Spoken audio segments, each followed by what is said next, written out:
Ah, alors écoutez, on me dit dans mon oreillette que je n'ai pas car elle est là, que Picanoa est aussi présente sur scène. S'il vous plaît, applaudissements pour Picanoa. Oui, je sais, ça met la pression. Mais ça fait rien, elle va décider pendant toute la conférence, youtubeur, ici en direct, attention, interview du joueur français. Comment ça va, Picanoa? Ça va, un peu froid. Un peu. Il fait pas froid du tout ici. Bah, il est pas tout tombé maintenant sur la scène encore. Il y a personne pour. T'as dit, il y a personne pour quoi? Il y a personne pour mettre l'ambiance, maintenant j'attends que ça réchauffe. Est-ce qu'il y a personne pour mettre l'ambiance ici, les gars? Sécurité. S'il vous plaît.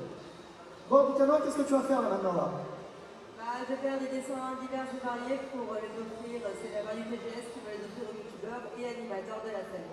Donc ça permettra déjà aux gens de voir un peu d'art sur scène et à eux d'en partir avec un souvenir de la part de l'événement. Voilà. Est-ce que vous êtes chaud? Eh bien, j'ai l'impression que vous êtes chaud. Sans plus tarder, je déclare ouverte cette conférence youtubeur. Alors, je vais les nommer, je ne sais pas du tout, ça va être aléatoire, ils vont monter sur scène. S'il vous plaît, je vous demande de les accueillir comme il se doit. Le joueur du grenier et Sam du grenier.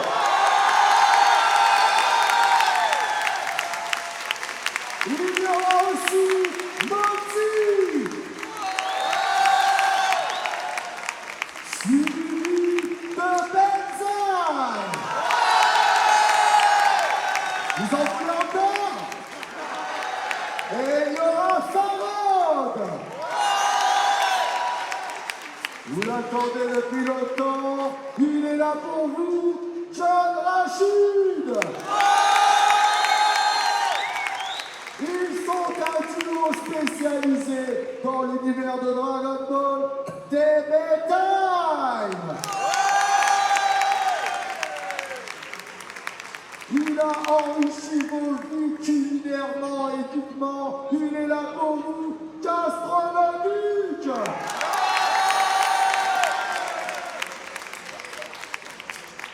On continue avec le roi du doublage, Mr. Fox.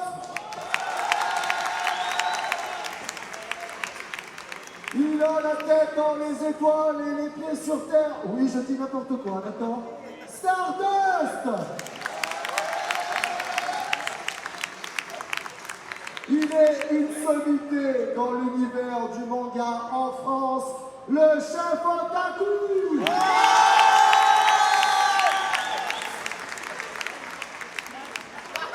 Alors maintenant, est-ce que Sifano est là ou pas? Sifano n'est pas là. Est-ce qu'il y a encore du monde? Eh oui, j'ai oublié le meilleur pour la fin. Vous savez qui c'est ou pas? Pas de podcast. Jérém Star. Attention les amis, Bob Lennon.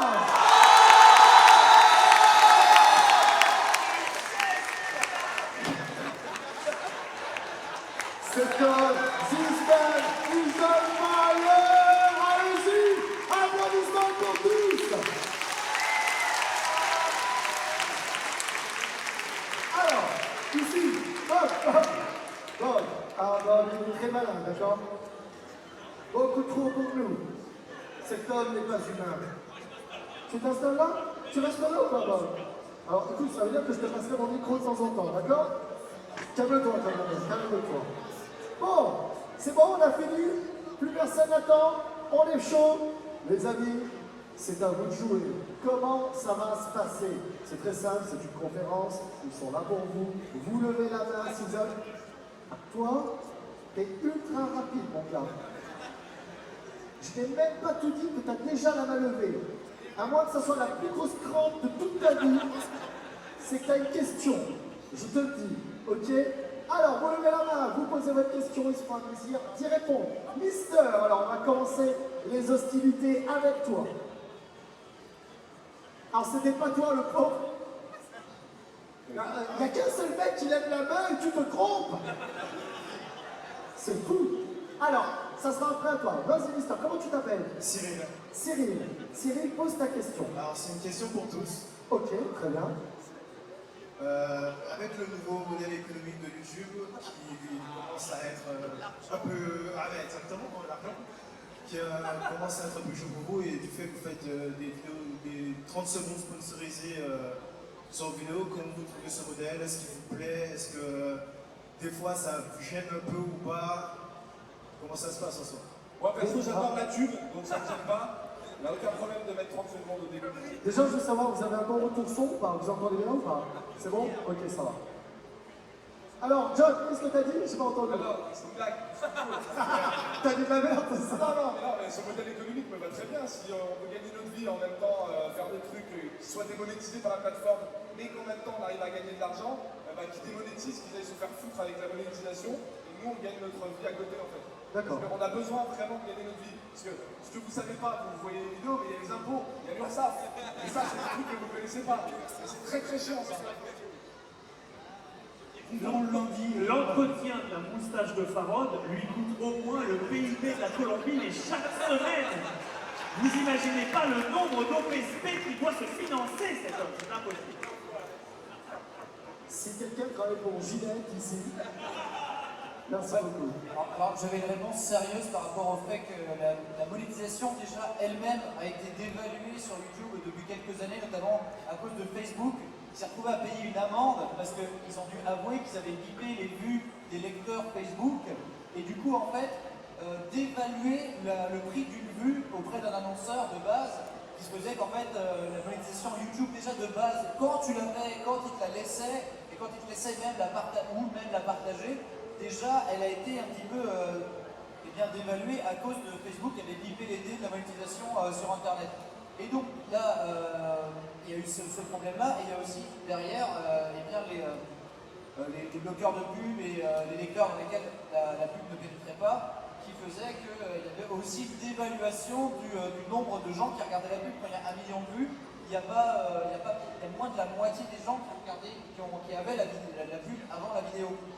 Et donc là, ce nouveau modèle économique, finalement, enfin, ce nouveau modèle, le fait de mettre une pub au début, qui est faite en plus maison, ben, au moins elle reste dans l'ADN de la chaîne et ben là plus personne peut tricher et aller négocier d'avance et avoir un budget d'avance, c'est quelque chose qui est normal en télé et qui est exceptionnel sur internet.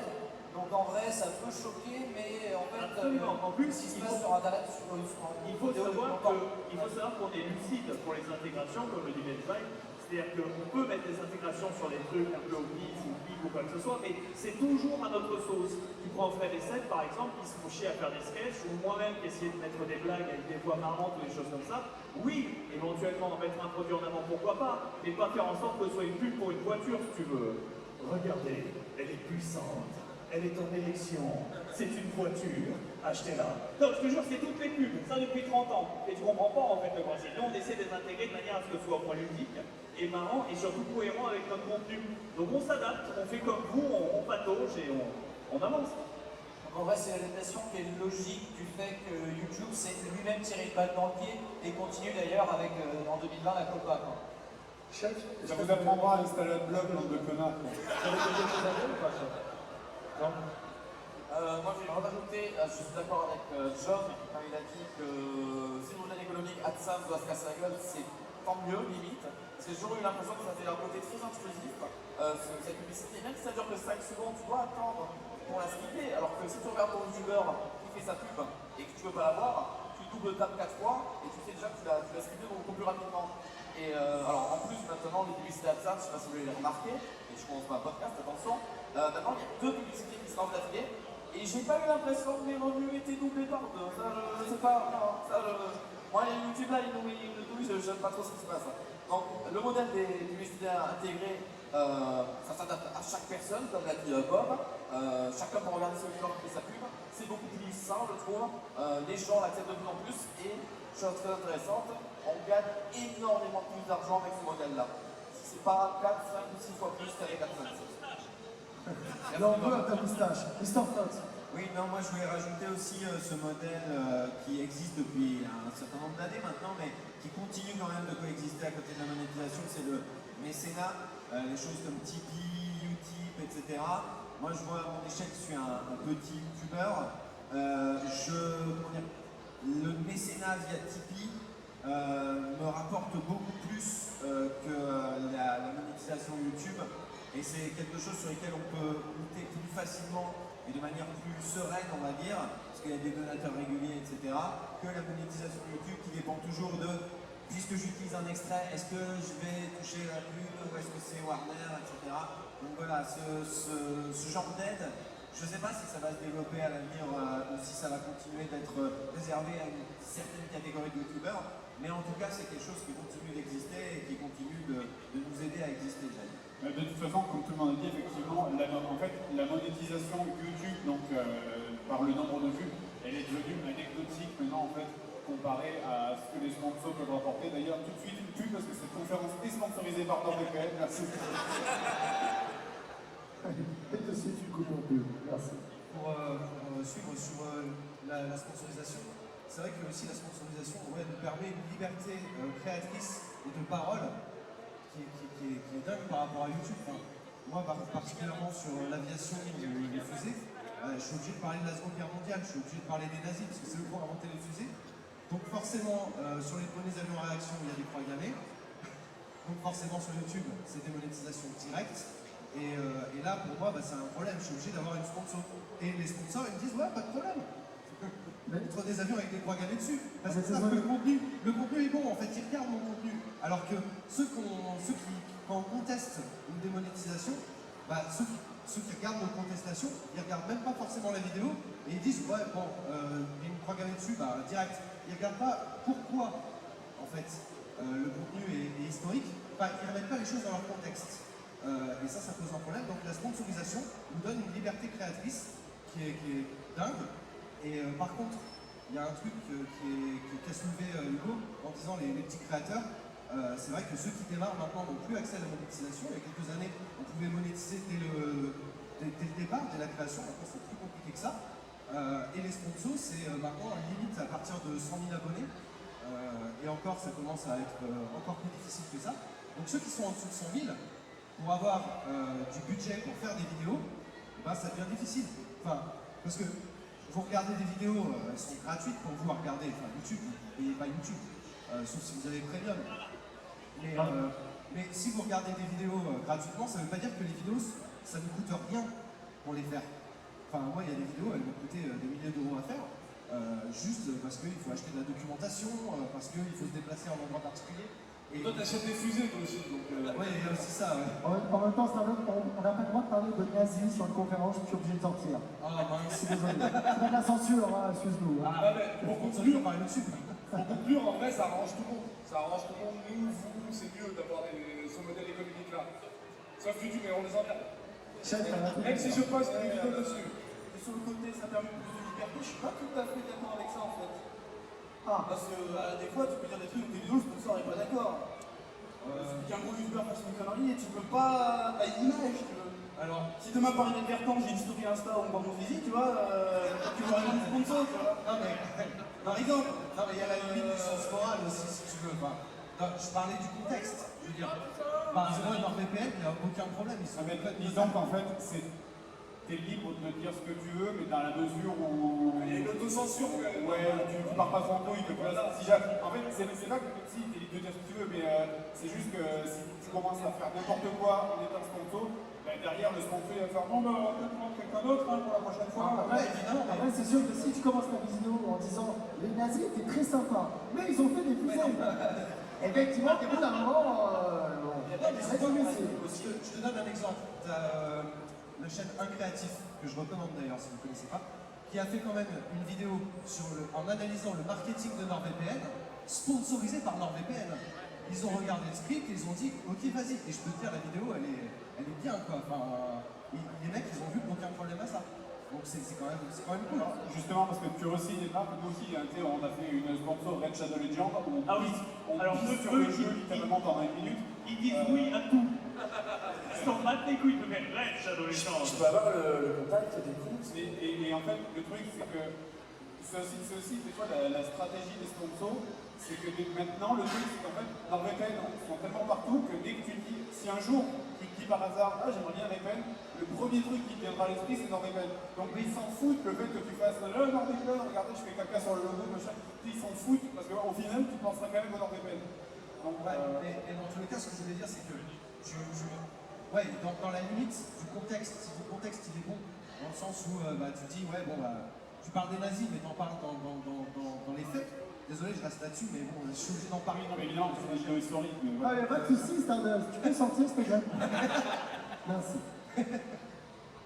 Alors, est-ce qu'on en a fini, on a fait le tour ou quoi? John, t'as quelque chose à rajouter ou pas? C'est un débat passionnant et qui passionne tout le monde, donc les questions durent très longtemps. Ah, c'est très très bien. C'est très très bien parce que du coup, vous avez la possibilité de tous participer réellement et vous avez tous votre mot à dire sur le sujet. Donc, effectivement, on commence avec des très bonnes questions.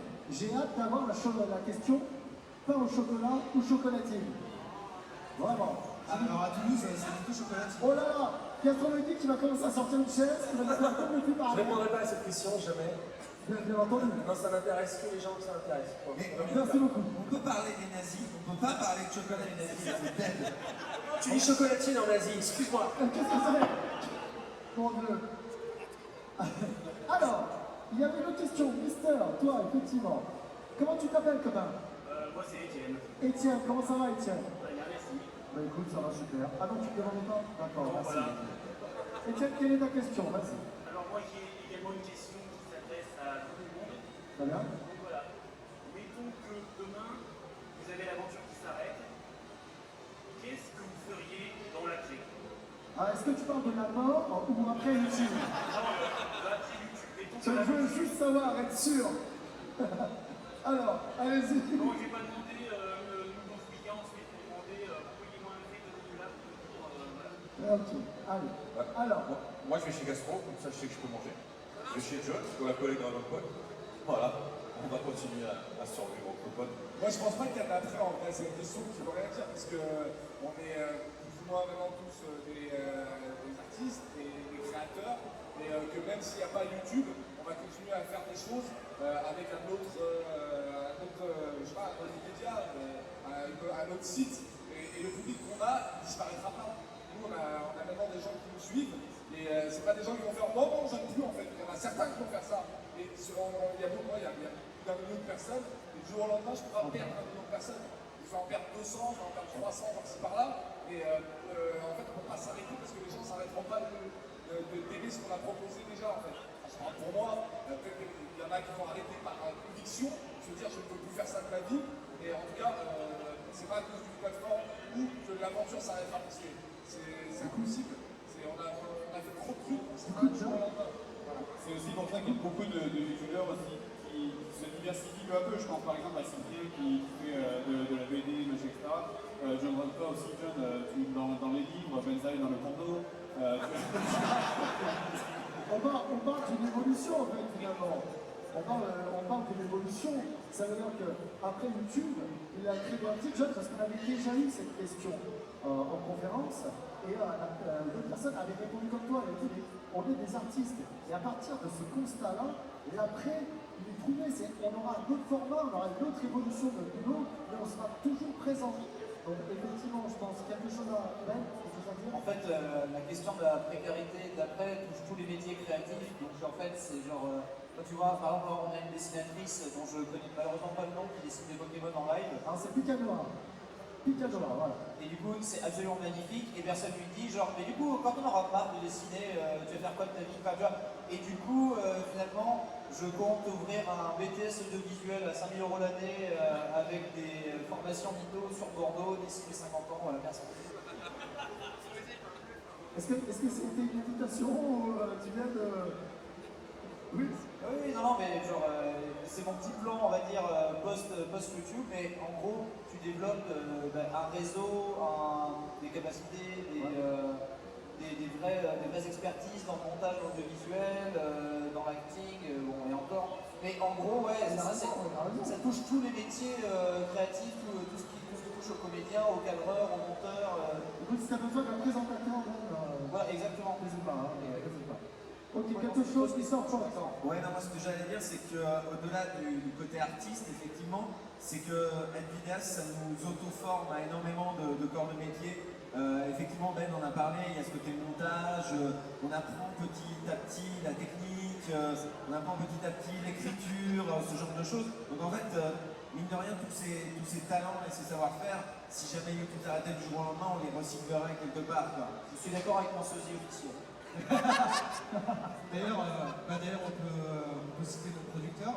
Notre producteur, vous le connaissez peut-être sous le nom de Rilmup. Rilmup qui avant était chez jeuxvideo.com, etc. et qui maintenant produit des vidéos de vulgarisation comme Nota Bene, Dirty Biology, Linguisticae, etc. Et il s'est bien reconverti, quoi. Il a choisi de faire ça, il l'a fait, et ça marche super bien. Voilà. Donc on peut partir un peu ailleurs, même partir à la télé, faire des documentaires pour Arte, j'en sais rien. Ouais, un boulot artistique, mais on touche tellement à plein de trucs.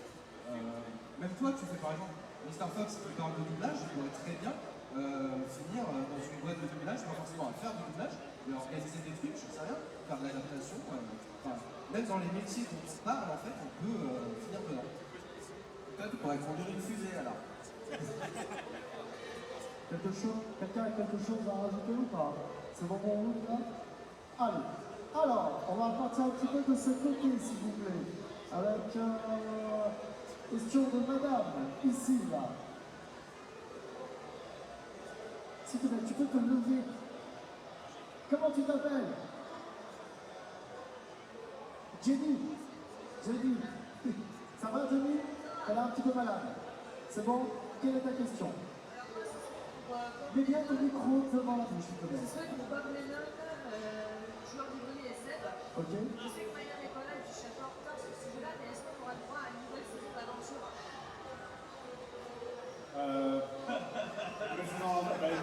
Je sais pas. Maya faudrait vraiment reprendre le JDR. Nous aussi, on aimerait reprendre le JDR sur le bazar. Mais non, est-ce qu'il y aura une saison 5 avant que j'en sais rien? Je sais pas. Alors, seulement si on me demande, seulement si ça m'amuse. C'est pas moi qui décide, je m'en contre tout. C'est globalement ce qui se passe dans ma vie, hein, généralement. Cependant, il faut absolument que je finisse ce scénar d'aventure pour un live que je suis censé visiter, si tu veux. Il est prêt à 70%, je me suis arrêté là. Comme un artiste qui se suicide. Ça fait 2 ans que tu dis qu'il est prêt à 70%. Bien sûr, évidemment. Évidemment. Ça devient notre vidéo des 10 ans en fait. Sur les Arlésiennes. Mais honnêtement, nous on aimerait développer de nouvelles émissions sur le bazar et notamment on devrait faire du JDR mais plus localisé, c'est-à-dire IRL, c'est-à-dire autour d'une table et tout. Donc ça rajouterait une nouvelle dimension plus humaine. En tout cas, faire revenir de nouvelles têtes aussi, ça peut être sympa. Fais pas ta chiennasse, invite. En plus, c'est comme Je suis dans la nuit, on dort dans le lit, pas de soucis, on sera, pas de soucis. Sans problème. Mais sinon, il y avait aussi une campagne Tortue Ninja qui est prête. Et voilà qu'on devait faire et c'est un suspens. Mais aventure, ouais, c'est un peu compliqué dans le sens où il y avait une bonne conclusion pour la saison 4, donc ça serait un peu dommage de revenir là-dessus. Sinon, ça donne Star Wars 7 et c'est une catastrophe. On avait bien compris l'amour de Bob pour Star Wars. C'est bon. C'est bon ça. Alors, une autre question. Alors c'est difficile, vous êtes tellement nombreux à avoir posé la question. Tu vas rester dans ce secteur, mon copain, avec monsieur qui est juste là. Voilà. Alors, comment tu t'appelles? Pierre. Pierre, comment ça va? Ça va très bien. Bon, Pierre, dis-moi, ta question est pour qui? Elle est pour Bob Lennon, Benzaï et Seth Grenier. Ok, Pierre, vas-y, donne-nous ta question. Vous êtes en relation avec Harry Partridge, qui vous a confié la série Star Barbara. Ce serait pour.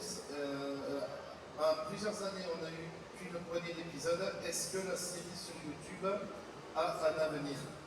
Alors, on a du concret sur Star Barbara. Et ça me fait très plaisir que les gens aient de l'attente sur Star Barbara, parce que c'est vrai que c'est la série qui pédale dans la semoule, mais qui a vraiment potentiel. Attends, je vais traduire ce que dit Benzaï au fur et à mesure. On a du concret sur Star Barbara, veut dire qu'il a eu un message de Harry Partridge il y a 3 mois qui lui disait « Ouais, je bosse sur la suite ».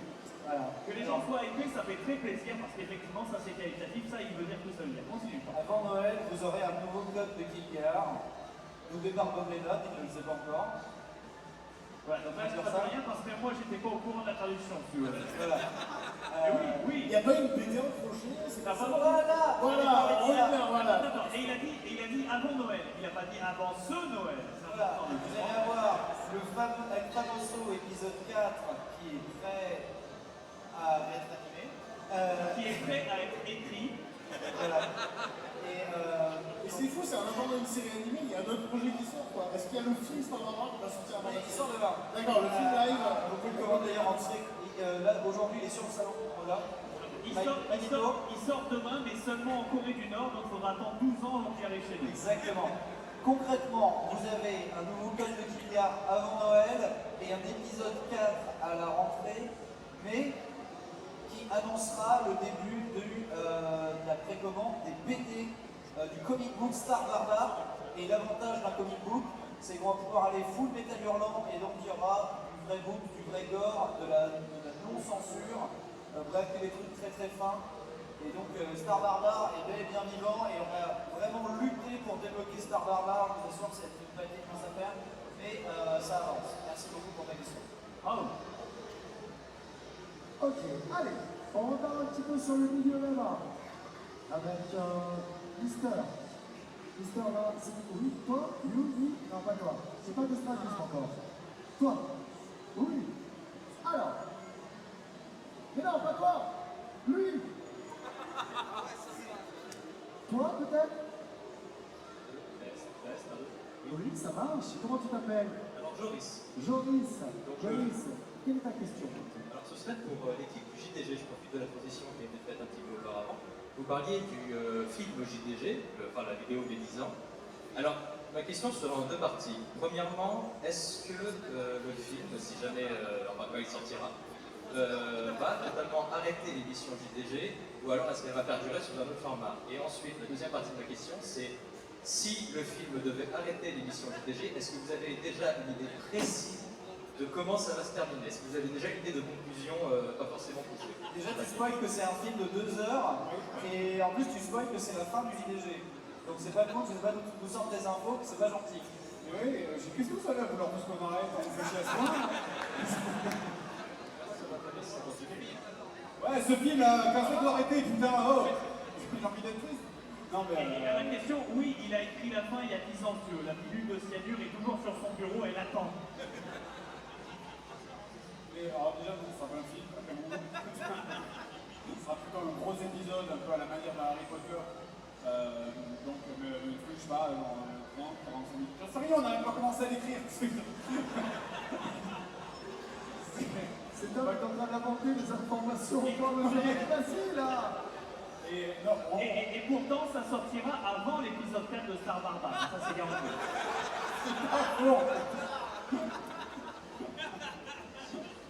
Et alors, franchement, non, je pense pas qu'on va pas arrêter à ce moment-là. Parce qu'en fait, c'est con parce qu'on a des idées de vidéos qu'on veut faire après. Donc, on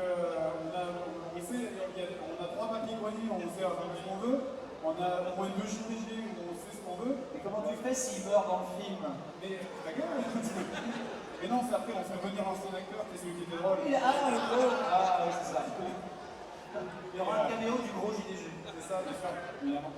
Et du coup, non, ça va pas, on compte pas arrêter, on arrêtera le jour qu'on aura fait l'idée, on sera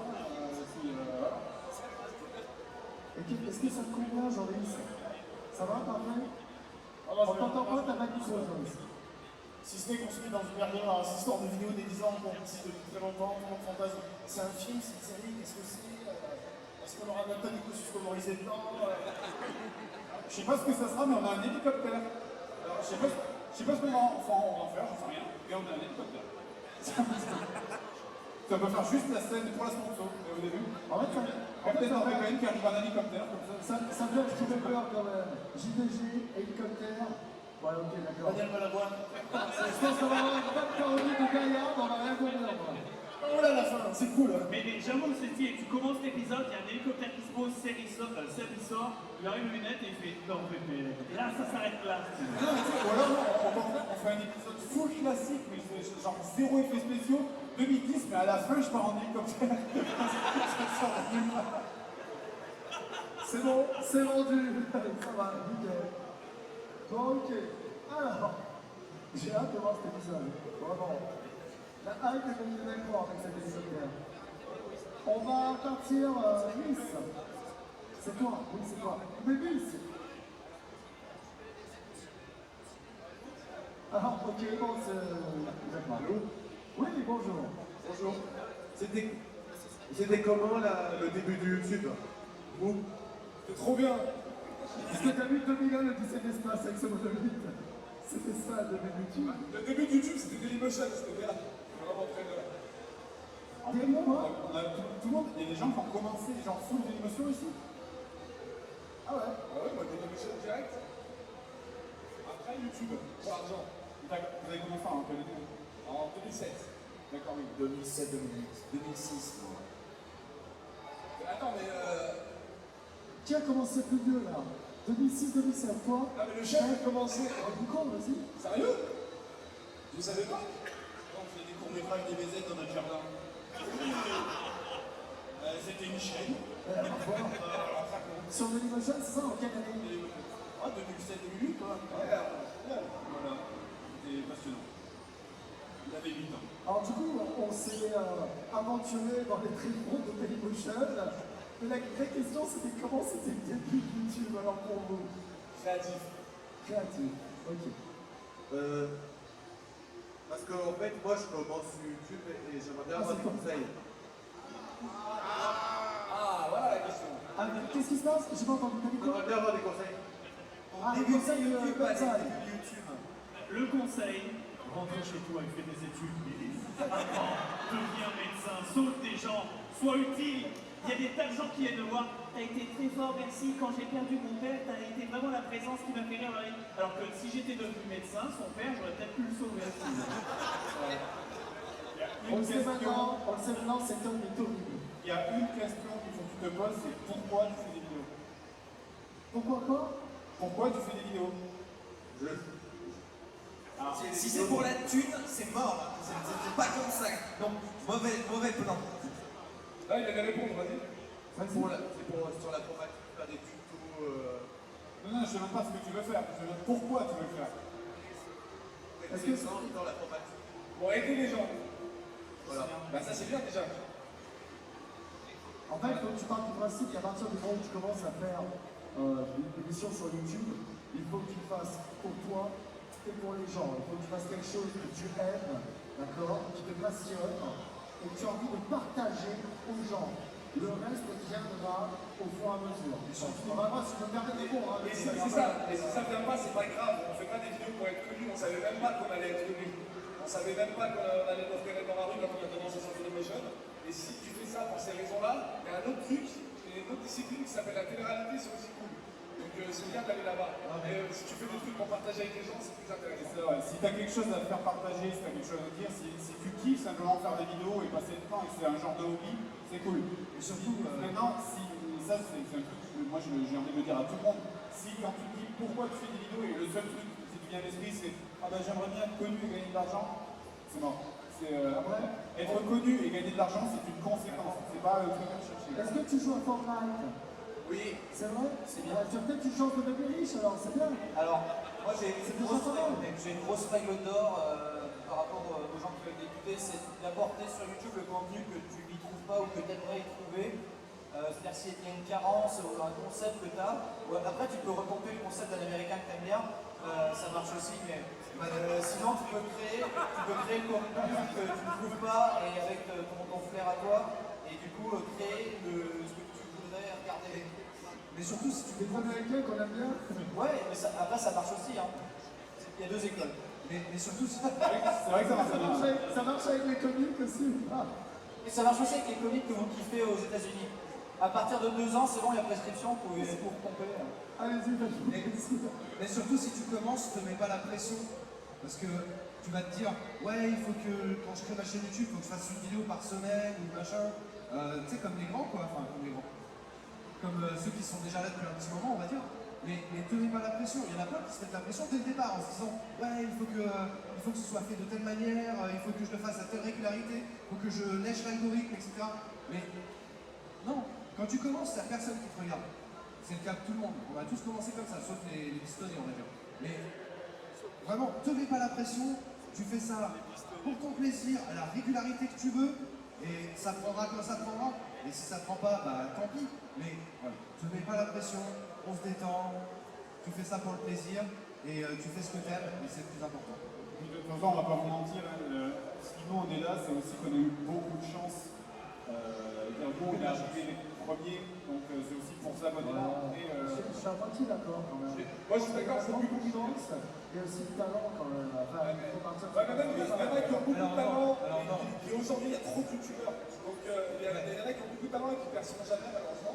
Mais en fait, c'est compliqué. On a eu beaucoup de chance de commencer quand il y avait personne. On était les premiers.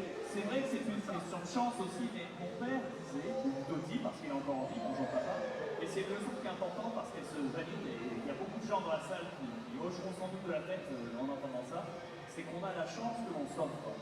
Ça, c'est vrai à beaucoup de choses et à beaucoup d'égards dans la vie. Alors, tu vas travailler dans un sens dans lequel tu voulais avoir de la chance, tu vas en avoir parce qu'à un moment, il va se passer des choses. Des opportunités, tu peux le saisir. Évidemment, il Il fait sa formation en jouer, mais bon, Et puis il y a Linguistic TV qui a sorti une super vidéo sur le mérite. Où il dit qu'en fait, vraiment, il n'y a pas d'histoire de mérite, il n'y a pas d'histoire de talent. Je veux dire, il y a plein de gens qui sont ultra talentueux et qui ont une chaîne à 1000 abonnés et on a beau les recommander, ça ne monte pas. Et pourtant, c'est vraiment génial ce qu'ils font. Mr. Fox, c'est un grand exemple. Bon, il n'a pas 1000 abonnés, il en a bien plus que ça, mais c'est un grand exemple du gars qui est là depuis des années, qui fait un travail de ouf et vraiment qualitatif et qui ne monte pas. Et voilà. Là, tu prends un exemple un peu, moi j'adore. Je sais bien, je mets en avant, mais c'est un peu niche. Il fait des trucs du doublage. Il faut aimer le doublage et tout, c'est pas un grand public. Donc moi je comprends à moitié. Mais du coup, ça rejoint ce qui était dit plus tôt, c'est-à-dire qu'il faut que tu fasses des trucs qui te plaisent à toi. Si tu trouves ton public, tant mieux. Enfin, je veux dire, si moi je voulais devenir riche et célèbre, j'aurais pas fait une chaîne sur le doublage, clairement. J'aurais trouvé autre chose, un autre sujet. Très bon exemple. Mais voilà, du coup, t'as un sujet qui te passionne, bah voilà, toi tu parlais d'informatique, voilà, c'est sincère, tu vois, tu veux que ça traîne, tu veux aider les gens, tu veux transmettre tes informations et ta passion, c'est là-dessus qu'il faut partir. Faut pas, comme disait Vignette de manière très imagée, lécher l'algorithme, effectivement. Ok, c'est bon, on en a terminé. Alors, qu'est-ce que c'est toi, Miss? Alors, je t'avais posé la question.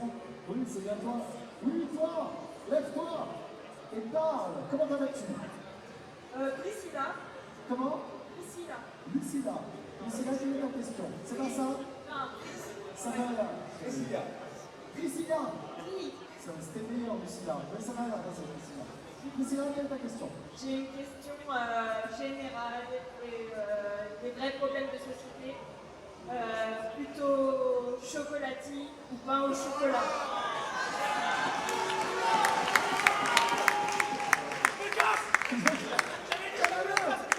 C'est qui? Non! Casse-toi du restaurant, merde! Reste! Bon, ça va parce que non, mais ça va se diviser par région. Hein. Moi, je suis lyonnais, on dit pain au chocolat. Écoute-moi, je vais lancer les. Je crois que c'est pas en chocolat aussi. Hein. Je me permets de répondre pour moi, c'est pas au chocolat.